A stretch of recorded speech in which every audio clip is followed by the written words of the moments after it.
All the movement within the planet Earth start at the core of the planet, where we had the heat from the time of the creation of the solar system due to the impact of the small planets to each other, created a convection.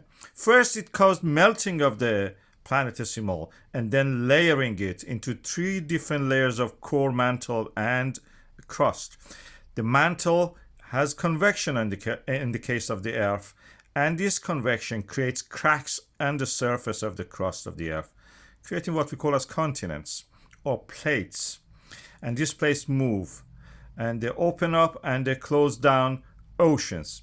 One of the most famous oceans is the Tethys Ocean, the remnants of which is the Persian Gulf, Caspian Sea, Black Sea, and the Mediterranean Sea.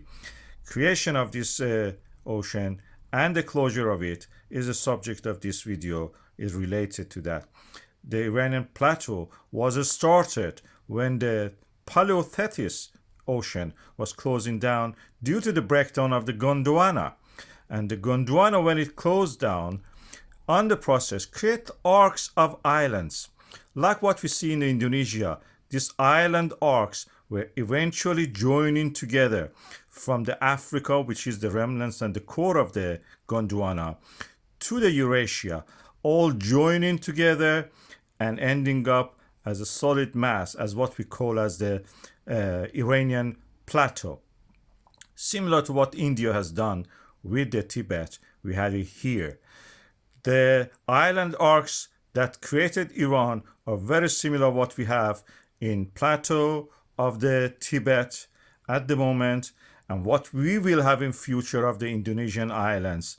At the moment, you see that these islands are very similar to the island arcs that existed in Iran and now being recreated, we should say, in the Mediterranean by the push of the African plate northward.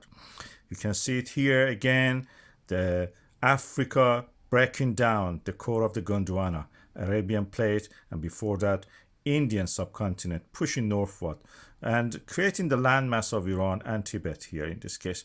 At the boundary of the plates, we have this subduction zone in Iran, and this is called the Makran subduction or accretionary wedge in front of it. When the slab of the oceanic crust goes down, it comes back to the surface as a volcano. And this is the distance, 500 kilometers or more, between the trench, oceanic trench, and the volcano. In Iran, this distance, of course, is shorter. And when it goes a little bit toward the northeast, inside the Afghanistan and Pakistan, it becomes a little bit more than 500 kilometers. There is a reason for that. We know it now why this has happened. In this area, our seismic measurements has shown two different slope for the plate, oceanic plate going down, and we think there is a detachment of this oceanic plate creating this phenomenon we see. So in Iranian part, the volcanoes are closer to the trench, oceanic trench. This is a unique location because in the Eurasia, we don't have many of these kind of subduction zones. We have it here. And this has created one of the most famous volcanoes in Iran, Taftan. If you are grown up in Iran and have been into primary school, you hear about these kind of volcanoes. Most famous being Damavand, Sabalan, and Taftan. Taftan means molten rock and something that is molten by fire. And people go there. This is a 4,000 meter almost high mountain. People go there. There are fumaroles, and you can see actually the fumaroles emitting gases. These are sulfur gases. And the volcano is actually quite high, so in parts of the year it can be covered with the snow, and is a challenging visit, of course, for many. And as you can see here, we have two summits here. One of them, I've marked it here, has a cap, I call it felsic dome or felsic plug, that causes explosive eruptions when this felsic caps blows up.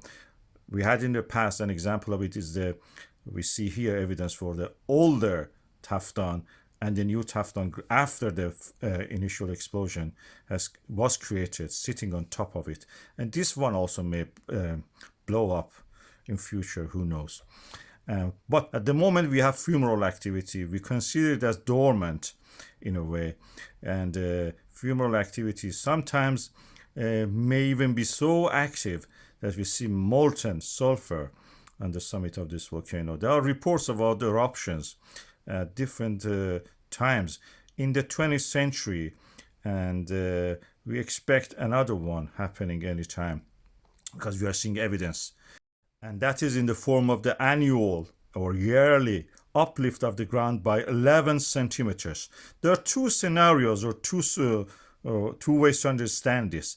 One is that at a depth of 500 meters almost, we have a hydrothermal system blocked by the hydrothermal fluid deposits, and then creating a pressure of the gas, and this gas pressure leading to the rise of the whole mountain summit. In this case, this is just a shallow system that is actually rising the summit of the volcano Taftan. But there is another scenario, possible way, is that probably magma, a small pocket of magma or reservoir at the depth of 3 to 4 kilometers existing, and new material is being added to that. In this case, and a volcanic eruption will happen, the volcanic eruption which will lead to some deposition and lava flows in the surface.